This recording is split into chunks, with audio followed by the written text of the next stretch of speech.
તણખલા જેટલુંય જો હલાય તો પણ બસ.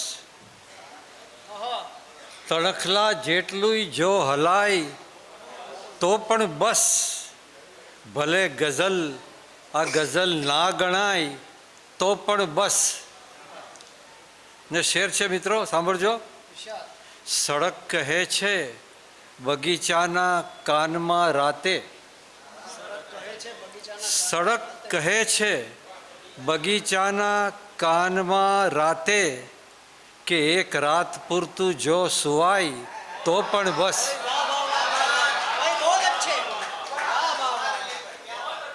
સડક કહે છે બગીચાના કાનમાં રાતે કે એક રાત પૂરતું જો સુવાય તો પણ બસ. ને છેલ્લો શેર સાંભળજો મિત્રો. ઘરેથી મન લઈને જાઉં છું હું મંદિરમાં. ઘરેથી મન લઈને જાઉં છું હું મંદિરમાં ને એ જ મન લઈ ઘરમાં જવાય તો પણ બસ.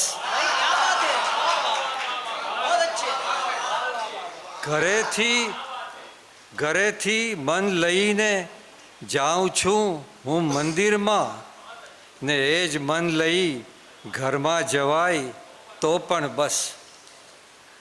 આ શેર એક શેર આમાં જે આવે છે એના પરથી આગળ પછીથી ગઝલ રચવાની થઈ છે. એ શેર વચ્ચે સંભળાવીશ. તમે કાગઝથી ઠારેલા અગનની ખુશ્બુ આવે છે. તમે કાગઝથી ઠારેલા અગનની ખુશ્બુ આવે છે. હે ગાલિબજી ગઝલમાંથી શમનની ખુશ્બુ આવે છે. અને આ શેર સાંભળજો મિત્રો, જેના પર મારો આ ગઝલ રચાઈ અશરફને અર્પણ છે. મધુબેન સાંભળજો. ઋષિ મુનિઓ સમા મેં એક સદગૃહસ્થ જોયા છે. ઋષિ મુનિઓ સમા મેં એક સદગૃહસ્થ જોયા છે. સમીપે બેસો તો લાગે હવનની ખુશ્બુ આવે છે. ઋષિ મુનિઓ સમા, અશરફભાઈ, મધુબેન, ઋષિ મુનિઓ સમા મેં એક સદગૃહસ્થ જોયા છે. સમીપે બેસો તો લાગે હવનની ખુશ્બુ આવે છે. સપન પૂરું થયું હો ને જીવનની ખુશ્બુ આવે છે. પૂજા પૂરી થઈ હો ને પૂજનની ખુશ્બુ આવે છે. ઉડતા પંખીની રજમાંથી ગઝલ ઘડું છું. ઉડતા પંખીની રજમાંથી ગઝલ ઘડું છું. કળીઓ સરખી અચરજમાંથી ગઝલ ઘડું છું.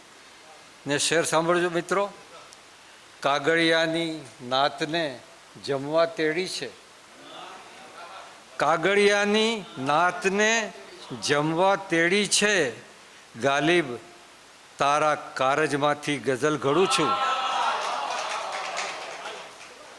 કાગળિયાની નાતને જમવા તેડી છે. ગાલિબ તારા કારજમાંથી ગઝલ ઘડું છું.